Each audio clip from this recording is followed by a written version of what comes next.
라오디게아 교회입니다. 시대적으로 본다면 지금 21세기 교회가 라오디게아 교회입니다.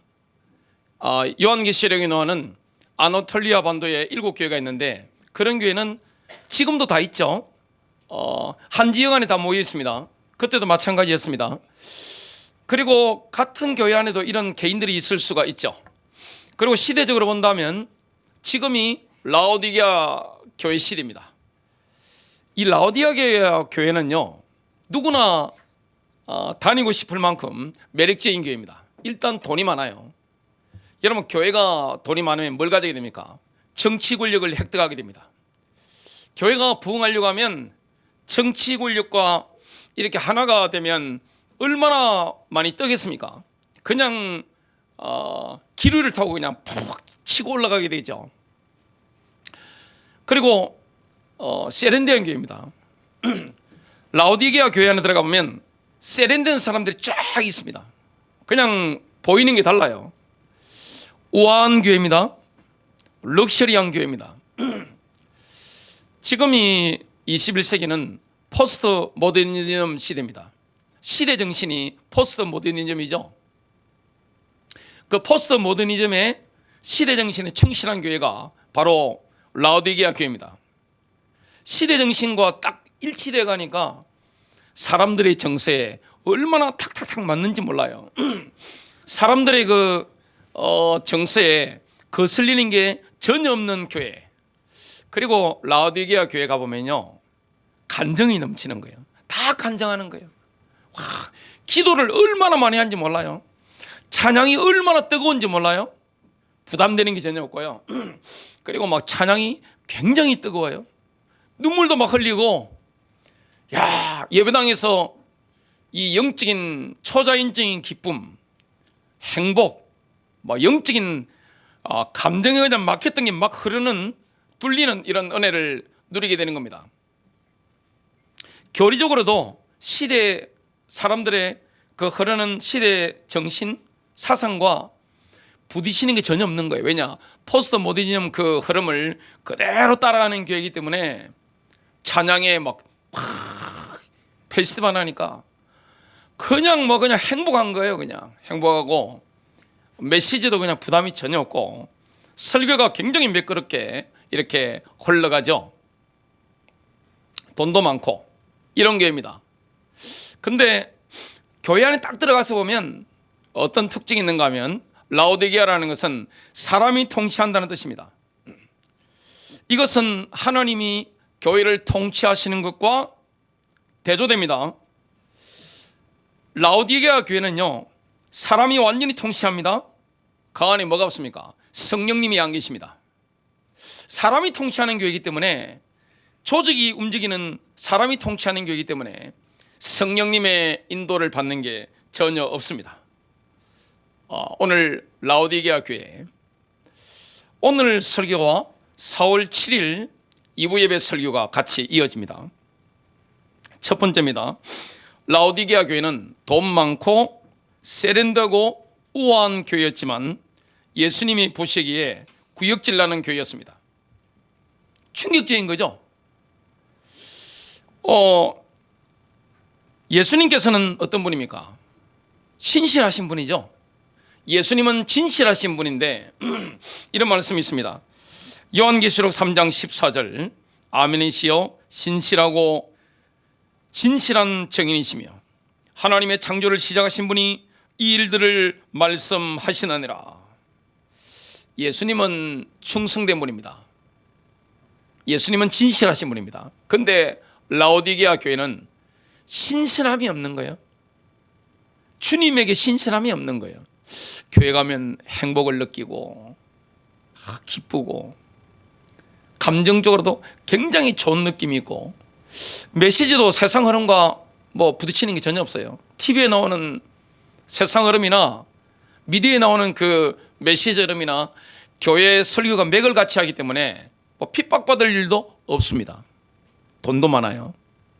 굉장히 세련되고요, 우아하고요, 럭셔리한 교회 분위기입니다.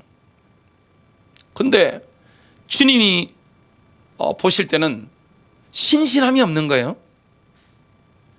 예수 그리스도께서 통치하는 교회가 아닙니다. 굉장히 화려한 교회, 수준 높은 교회인데 들어가서 보니까 성령님이 운행하시는 교회가 아니라 사람이 통치하고 있는 교회입니다. 라오디게아 교회는 자신들을 아주 높이 평가했습니다. 그러나 예수 그리스도께서는 라오디게아 교회를 계속 책망하는 겁니다. 여러분, 요한계시록에 나오는 7교회 가운데 앞에 6교회는 적어도 한 가지, 두 가지 정도는 예수님 보실 때 칭찬하실 거리가 있었는데, 이 라오디게아 교회는 예수님이 보실 때는 칭찬할 거리가 1도 없는 겁니다. 어떻게 이럴 수 있습니까? 라오디게아 교인들은요, 교회 가서 찬양이 뜨거워요.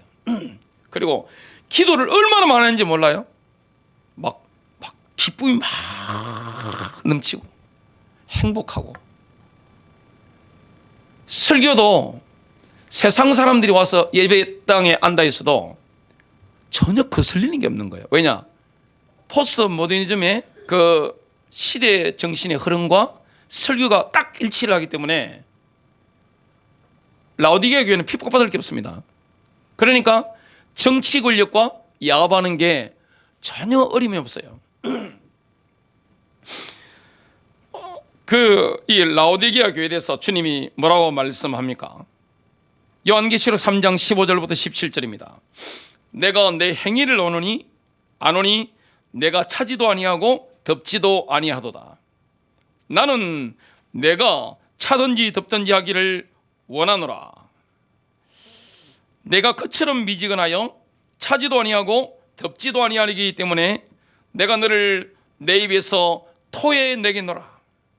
막 구토가 나온다는 거죠.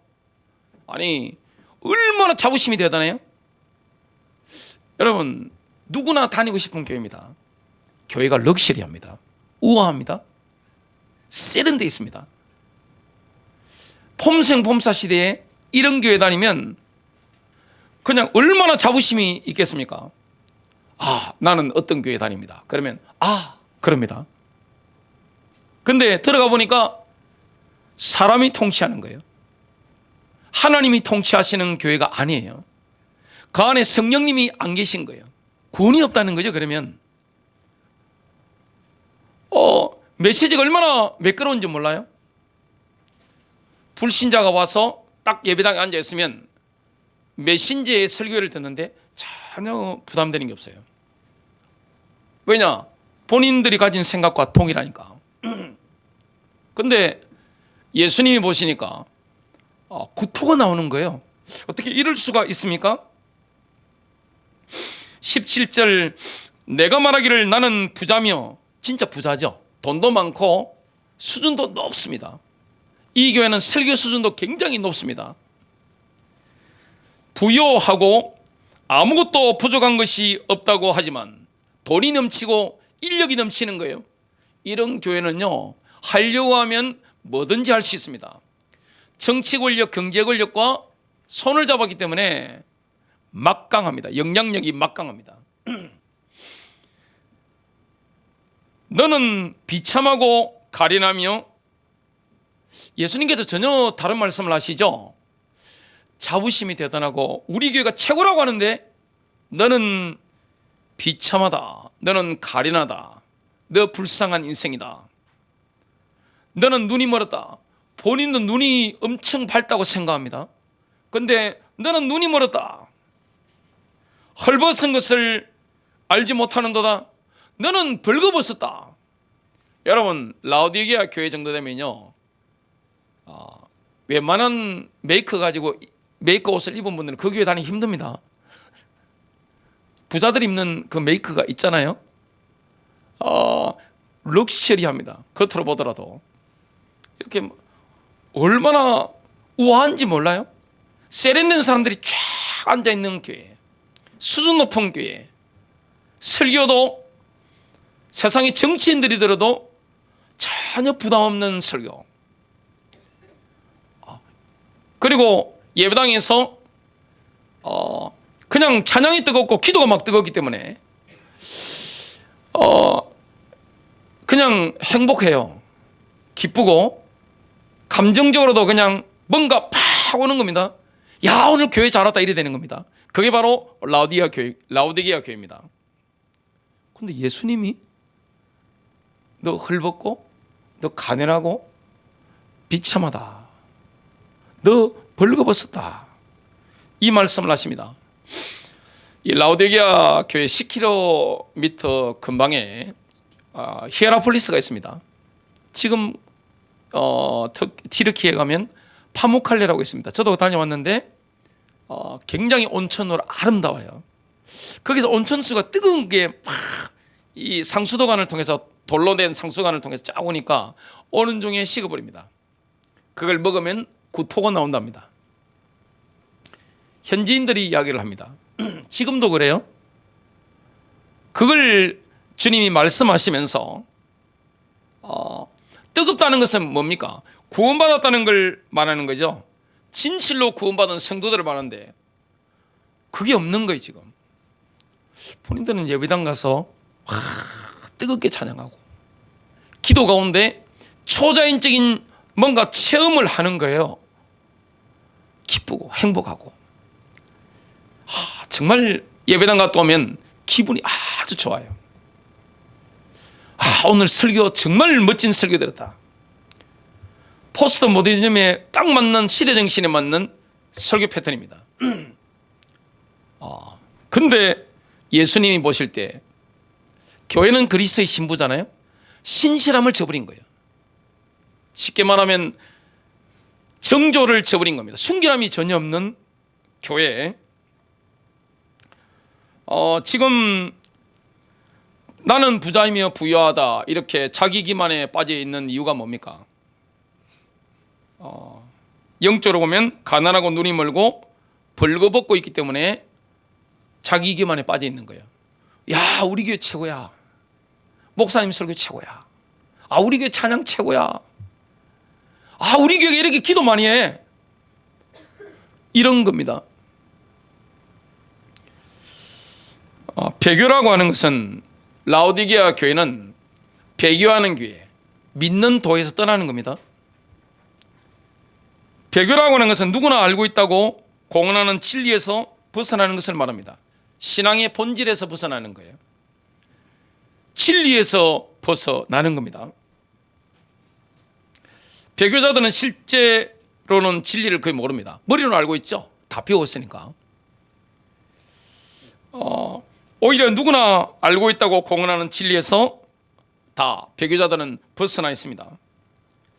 여러분, 신약 성경은 마지막 때의 교회가 라오디게아 교회처럼 배교할 것을 분명하게 예언하고 있습니다. 데살로니가후서 2장 1절부터 3절입니다. 형제들아, 우리 주 예수 그리스도의 오심과 그 앞에 우리가 함께 모이는 일에 관하여 이제 너희에게 간구하노니, 영어로나 말로나 또는 우리에게 받았다고 하는 편지로나 그리스도의 날이 가까웠다고 마음에 쉽게 흔들리거나 두려워해서는 안 될 것이라. 3절, 아무도 어떤 모양으로든지 너희를 미혹하지 못하게 하라. 지금 미혹이라는 단어가 나왔습니다. 속이는 거예요. 속이는 것은 본인 스스로도 속는 거죠. 누가 속입니까? 영적인 지도자가 속이는 겁니다. 본인도 속고 남도 속이고. 거짓말 탐지기에도 안 통하는 겁니다. 왜냐? 본인 자신이 도취되기 때문에 그렇습니다. 이는 먼저 배교하는 일이 이르지 않고 또 그 제2 사람 곧 멸망의 아들이 나타나지 않고서는 그날이 오지 아니함이라. 예수 그리스도의 재림 때 대환란이 시작되기 전에 먼저 배교가 반드시 일어나야 됩니다. 반드시 믿는 도리에서, 신앙의 근본적인 진리 본질에서 떠나는 시대가 오는 겁니다. 지금 왔단 말이죠. 교회는 역사의 마지막 때에 반드시 배교를 하게 되었습니다. 이거는 주님의 예언이기 때문에 누가 막을 수 있는 게 아니에요. 환란 전에 일어나는 또 다른 일이 뭡니까? 제2 사람 멸망의 아들이 계시되어 있습니다. 큰 두 번째입니다. 신약 성경은 마지막 때에 배교하는 교회의 특징을 여러 구절들에서 설명하고 있습니다.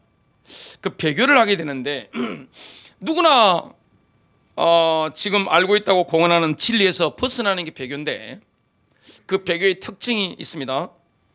디모데전서 4장 1절부터 3절은 배교의 권원이 마귀임을 선언하고 있습니다. 배교하게 만드는 근본 주체가 누굽니까? 마귀입니다. 이제 성령께서 분명히 말씀하시나니 마지막 때에 어떤 자들이 믿음에서 떠나 미혹하는 영들과 마귀들의 교리를 따르리라. 미혹하는 영을 떠나가는 거예요. 여러분, 미혹이 얼마나 쉽습니까? 이거는 알만한 사람이 넘어가는 겁니다. 요즘 보이스피싱 당하지 말라고 늘 오죠. 얼마 전에 교수 한 분이 뭘 잘못 눌러가지고 그래가지고 엄청난 돈을 날렸다는 소식을 들었습니다. 신학대학교 교수님께서.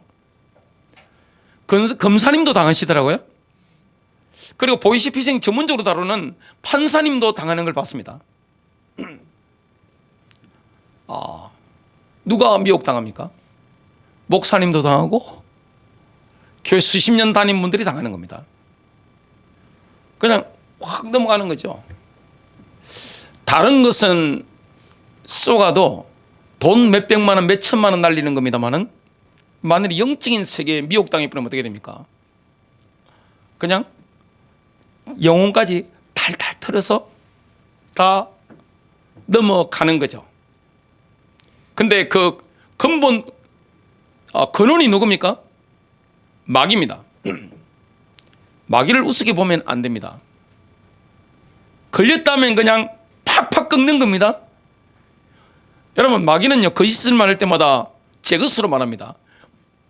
다른 번역 성경을 보면 마음에서 우르르 나와서 하는 거예요. 여러분, 사람이 우르르 나와서 하는 말은 얼마나 울림이 있습니까? 그죠? 마귀가 영감을 막 주면 막 우르르 나와서 미혹을 하기 때문에 마귀의 메신저들은 자기가 진짜로 믿는 걸 한단 말이에요. 앉아서 듣는 사람들은 그냥 넘어가는 거죠. 그들 자신의 양심이 화인을 맞아. 양심이 화인 맞았습니다. 뭐 거짓말을 해도 사기를 쳐도 전혀 양심에 거리낌이 없습니다. 위선으로 거짓을 말하리라. 3절 혼인을 금하고 음식을 상가라고 명하리니 이 음식은 하나님께서 진리를 믿고 하는 사람들이 감사함으로 받도록 지으신 것이라. 디모데후서 3장 5절은 경건의 모양은 유지하지만 경건의 능력은 인정하지 않을 것을 배교의 특징으로 선언하고 있습니다. 디모데후서 3장 5절 경건의 모양은 있으나 경건의 능력은 부인하리니 이런 자들에게서 돌아왔으라. 마지막 때는 굉장히 힘든 시기가 옵니다. 그걸 디모데후서 3장 1절부터 4절에서 예언하고 있습니다. 사람들은 경건의 모양은 있죠. 배교한 교회에 보면 성직자의 직함 유지하고 있잖아요. 그래, 배교에서 가장 핵심이 뭡니까? 메신저입니다. 저 같은 메신저가 넘어가면 그 교회는 끝입니다. 메신저가 만일에 영적인데 오염당하면 그 듣는 분들은 그냥 끝나는 겁니다. 왜냐하면 정수기를 예를 들어본다면 물이 이렇게 오잖아요. 그러면 메신저 입은 뭡니까? 필터 역할을 하는데 여기 독이 섞여 있어 버리면 끝나는 거죠. 그런 시대. 그래서 배교한 목사들은 성직자 직위를 가지고 있죠. 어떤 교회 가면 가운도 입고 있습니다. 근데 경건의 능력, 주님이 신실하라, 나의 메시지에 신실하라, 충성되라고 막신 그것에 대해서 그걸 버리는 거죠. 시대 정신을 따라가는 거니까요. 이 메시지는요, 진리는 시대 정신을 초월하는 겁니다. 성경은 배교자들에게 관용을 베풀지 않고 가차없이 응징한다는 것을 베드로서 2장 1절부터 21절이 명백하게 보여줍니다. 그러나 백성 가운데서도 거짓 선지자가 있었던 것처럼 너희 가운데서도 거짓 교사들이 있으리라. 지금 베드로 사도가 지금 영감을 받아 전하는 거죠. 그들은 저주받을 이단들을 비밀리에 불러들여서 저주받을 이단이라고 선언하고 있습니다. 마지막 시대는 아니 교회 가면 그렇게 행복하고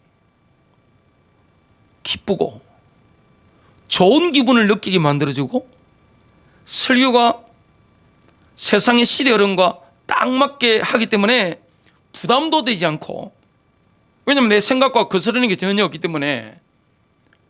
그리고 교회가 얼마나 럭셔리합니까? 우아하지요, 세련됐죠, 교회 돈 많죠. 와, 어느 교회 내가 다닙니다 그러면 이러잖아요. 본인이 다니는 교회에 대해서 엄청난 자부심을 가지고 있는 그런 상황이죠. 그런데 예수께서는 뭐라고 말씀하느냐? 저주받을 이단이라고 합니다. 이 미혹이라는 것은 너무나 아름답게 보이죠. 좋게 보이는 겁니다. 그런데 주님이 뭐라고 말씀하는 겁니까? 저주받을 이단이다. 얼마나 가차없습니까? 자기들이 사신 주를 부인하기까지 하며 신실함이 없는 거예요. 메시지에 신실함이 없는 거예요. 메시지를 타협하는 겁니다. 목사가 메시지 타협 안 하는 게 얼마나 힘든지 압니까? 타협을 해야 하면 이게 호객 행위를 대해서 교회를 부흥시킬 거 아닙니까? 누가 진리를 좋아합니까? 세상에 진리를 좋아하는 사람 아무도 없어요. 왜냐? 우리의 옛 사람의 본성을 거스르는 게 진리입니다. 하나님의 말씀, 선한 목자에게 오시면 자연스럽게 성경을 열심히 읽게 되죠. 이게 진리니까.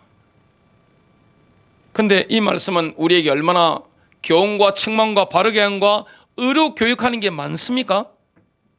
얼마나 나에게 부담을 주는 게 많습니까? 돌이키게 만들잖아요. 근데 진리에 물을 타는 게, 십자가에 물을 타는 게 얼마나 쉽습니까? 누가 십자가 좋아합니까? 계시로 알아야 되는데 십자가가 어떻게 인간의 머리에 이해가 돼요? 이해 안 되는 거예요. 예수 부활 미치다 하죠. 정신과 의사가 저 같은 사람 보면 돌았다 하죠. 하얀 병원에 갇혀야 될 사람이죠, 저 같은 사람은.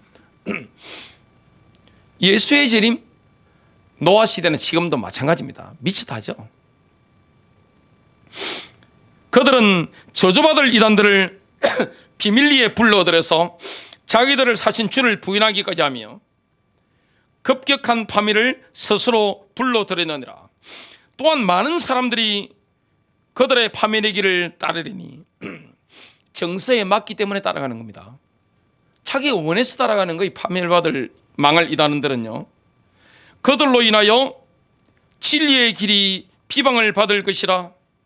그들은 탐욕을 품고, 저주받을 이단의 동기는 뭡니까? 이익이죠. 탐욕입니다. 지연의 말로 주님의 말씀이 아닙니다. 너희에게서 이득을 취하리라. 이제 그들의 심판은 예로부터 지체하지 않으며 그들의 멸망은 졸지 아니하느니라.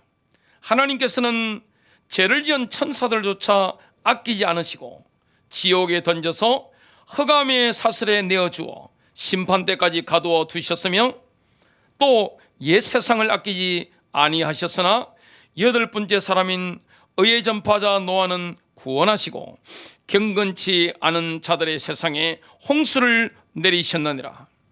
또 소돔과 고모라 성읍들을 무너뜨림으로 정죄하여 죄가 되게 하셔서 후세에 경건치 않게 살 자들에게 본을 삼으셨으며 또 사악한 자들의 음란한 행실로 인하여 고통당하는 의로운 롯을 건지셨으니 이는 그 의인이 그들 가운데 살면서 날마다 그들의 불법적인 행동을 보고 들음으로써 그의 의로운 혼이 고통을 당하였기 때문이니라.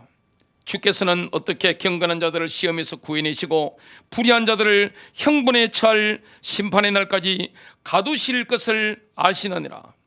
특히 더러운 정욕 가운데서 육체를 따라 행하고 통치권을 무시하는 자들에게니라. 그들은 대범하고 완고해서 위험 있는 자들을 비방하기를 두려워하지 아니하느니라. 더 큰 능력과 권세를 가진 천사들도 주 앞에서 그들을 거슬러 비방하는 송사를 하지 아니하나 이들은 잡혀서 멸망케 된 본성이 잔인한 짐승 같아서 자기들이 알지 못하는 것을 비방하다가 그들 자신의 타락 가운데서 완전히 멸망하게 되리라. 그들은 불의의 대가를 받게 되리니. 이거 따라가면요 반드시 대가가 있습니다. 대낮에 흥청거리는 것을 낙오로 여기며 너희와 더불어 잔치를 즐기는 동안에도 자신들의 속임수로 방탕하니 그들은 점과 흠이요 음욕이 가득 찬 눈을 가지며 죄로부터 단절될 수 없고 경고하지 못한 혼돈을 유혹하며 그들은 마음이 탐욕으로 단련되었으나 저주받은 탐욕으로 단련되었으니 저주받은 자식들이니라. 저주를 받은 자식이라고 우리 주님이 선언하고 있습니다. 그들이 바른 길을 버리고 빗나가서 보올의 아들 발람의 길을 따르는도다. 그는 불의의 삭슬을 사랑하였으나 자기의 죄악으로 인하여 책망을 받았으니 말 못하는 나귀가 사람의 음성으로 말하여 그 선지자의 미친 짓을 막았느니라. 이는 물 없는 샘이요 폭풍에 밀려다니는 구름이니 이들을 위하여 흑암의 안개가 영원히 간직되어 있느니라. 잘못된 길을 따라가면 어떻게 됩니까? 흑암의 안개를 그 속에서 살게 되는 겁니다. 그들은 헛된 말로 자랑하며 잘못된 생활을 하는 자들에게서 온전히 피해나온 자들을 육신의 정욕과 더 많은 방탕함으로 유혹하며 만일 그들이 주 곧 구주 예수 그리스도를 아는 지식을 통해 세상의 오염에서 피했다가 다시 거기에 말려들고 패배하면 그들의 나중 결과가 처음보다 더 악화되나니 의의 길을 알고 난 뒤에 그들에게 전수된 거룩한 계명을 저버리는 것보다는 알지 못했던 편이 더 나았으리라. 그러나 참된 자문대로 그들에게 이루어진 것이니 걔는 그 자신의 토해낸 것으로 다시 돌아가고 또 돼지는 씻고 나서 그녀의 진창 속에서 뒹군다 하였도다. 정말 우리가 이런 시대를 지금 살고 있습니다. 앞으로는 이런 흐름이 더 강력해지게 되는 겁니다. 미혹당하는 시대. 이런 부분에 대해서는 더 깊은 메시지는 4월 7일 날 2부 예배 때 전가하도록 하겠습니다. 세 번째입니다. 메시아께서는 라오디게아 교회에 강압적으로 명령하지 않으시고 은혜롭게 처방전을 제시하십니다. 주님은 의사시니까 어떻게 하면 되는지, 우리가 지금 라오디게아 시대를 살고 있단 말이죠. 어떻게 하면 되는지 지금 이렇게 제시를 하고 있습니다. 처방전을 제시하시죠. 예수님은 라오디게아 교회가 쉽게 이해할 수 있는 단어를 사용하셔서 권고하십니다. 권고는 뭡니까? 구원하기 위한 부름이죠. 라오디게아 시대를 살아가는 우리에게 구원받아라는 권고를 지금 하고 계시는 겁니다. 거기는 여러 가지 많은 것들이 있는 현장이죠. 요한계시록 3장 18절부터 19절입니다. 내가 너희에게 권고하노니 내게서 불로 단련된 금을 사서 부유하게 되고 흰옷을 사서 입음으로 너희의 벌거벗은 수치를 드러내지 않게 하며. 라오디게아 교회는 굉장히 부자입니다. 굉장히 우아하고 세련되고 교회 분위기 자체가 굉장히 럭셔리한 거예요. 돈이 엄청나게 많은 거예요. 정치 권력, 경제 권력까지 가졌기 때문에 막강한 파워를 가지고 있습니다. 우리는 이 교회 다닙니다. 굉장한 자부심이 있습니다. 그런데 주님이 보시니까 벌거벗은 거예요. 눈이 멀어버린 거예요. 영적인 눈이 없는 거예요. 지금 비참한 교회입니다. 주님이 보실 때 구역질 나는 교회입니다. 딱 교회 안에 들어가 보니까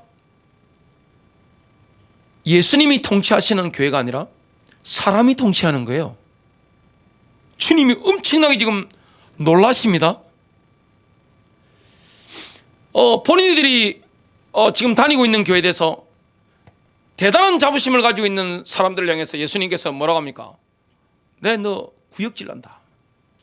회개하지 않으면 너 토할 거야. 속이 울렁거려. 그래서 이 교회라고 하는 것은 사람이 보는 것과 예수님이, 교회 주인은 예수 그리스도시니까 예수님이 보시는 게 완전히 다른 겁니다. 저도 목회를 해보니까 교회에 돈이 많고 인력이 많으면 뭐가 있는 것처럼 느껴집니다. 뭔가 든든하죠? 든든해요. 근데 우리 주님이 보시니까, 아니 내가 주인인데 지금 사람이 통치하고 있네? 메시지도 지금 사람들에게 맞추고 있는 거예요. 포스트 모더니즘 시대에 사람들의 정서에 맞추고 있는 거예요. 그리고 지금 교회 안에서는 찬양이 막 뜨겁고 기도가 막 뜨겁고, 야 그냥 기분 좋은 거예요. 예배당 갔다 오면. 근데 구원이 없는 거예요. 교회 안에 성령이 없는 거예요. 성령의 인도하심이 없는 거예요.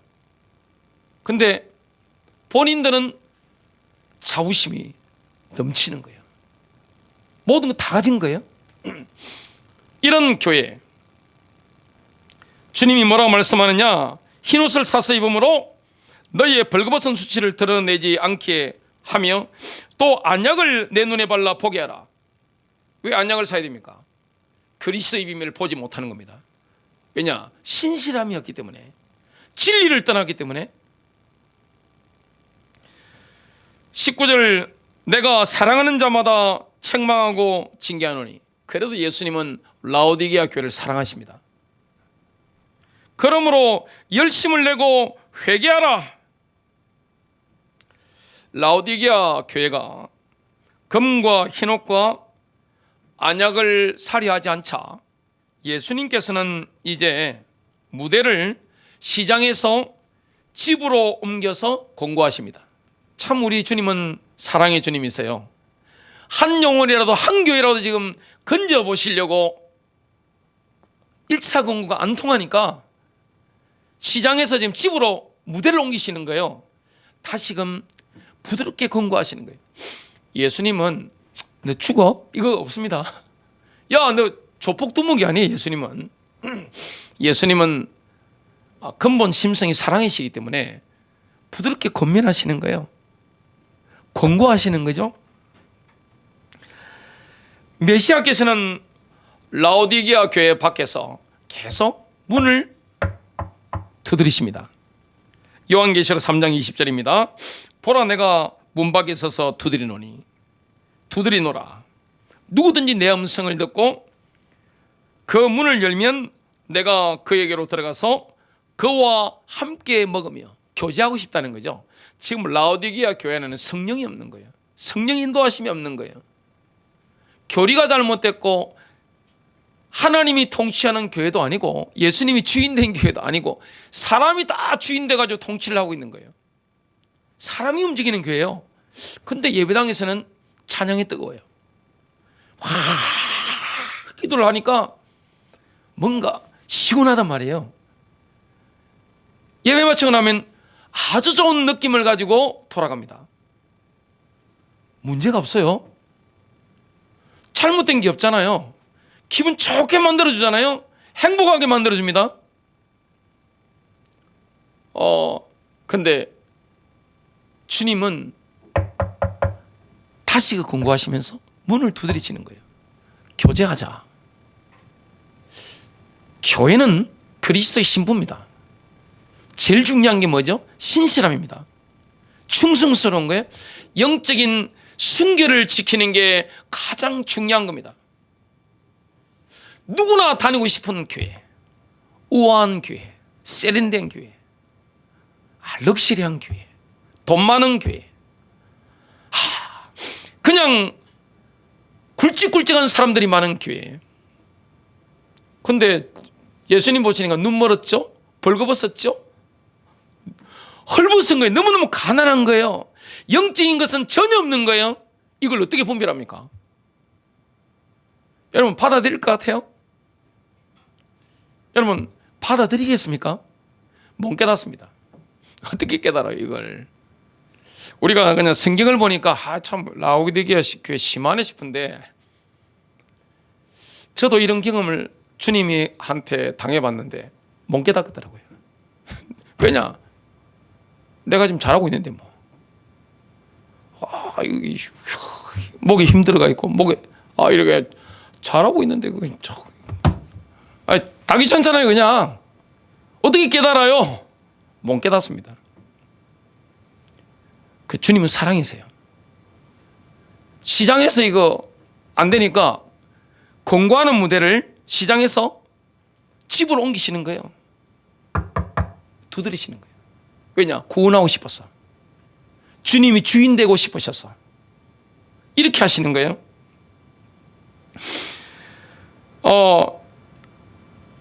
내가 그에게로 들어가서 그와 함께 먹으며 그도 나와 함께 먹으리라. 누구든지 메시아의 음성을 듣고 마음의 문을 열면 그때 들어가서 친교를 나눈다, 이런 뜻인데 구원을 받아라 이런 뜻이죠. 라오디게아 교회에 다니는 사람들이 구원 안 받았다 생각할 수 있겠습니까? 꿈에도 생각 못합니다. 어디 감히 누가 이 말 한번 해보세요. 아마 그 사람의 얼굴이 그냥 인기가 뭐 없을 겁니다. 그냥 멋이라 눈에서 레이저가 막 나올 겁니다. 아니 교회를 그렇게, 우리 교회를 그렇게 말하다니 아마 상대방이 눈앞에서 미쳐버릴 겁니다. 저 예수님께서 저에게 이런 말씀을 과거에 하신 적이 있는데 도저히 못 알아듣겠더라고요. 못 알아들어요. 사람 배가 부르면 못 알아듣습니다. 근데 주님은 인자하셔서 두드리시는 거예요. 내가 너와 함께 하고 싶다, 이렇게 하시는 거예요. 결론입니다. 이기는 자에게 주님이 주신 약속입니다. 배교 문제를 극복하고 예수님을 영접한 사람들은 메시아의 왕국을 같이 받습니다. 영원히 통치자가 되는 거죠. 요한계시록 3장 21절부터 22절입니다. 이기는 자에게는 내가 내 보좌에 나와 함께 앉을 자격을 주리니 이는 내가 이겨서 내 아버지와 함께 그의 보좌에 앉은 것과 같으리라. 귀 있는 자는 성령께서 교회들에게 말씀하시는 것을 들을지어다. 여러분, 과연 대부분의 사람들에게 이런 귀가 있을까요? 성령님께서 들려주시는 이 소리가 들릴까요? 승리하시기를 주님의 이름으로 축복합니다.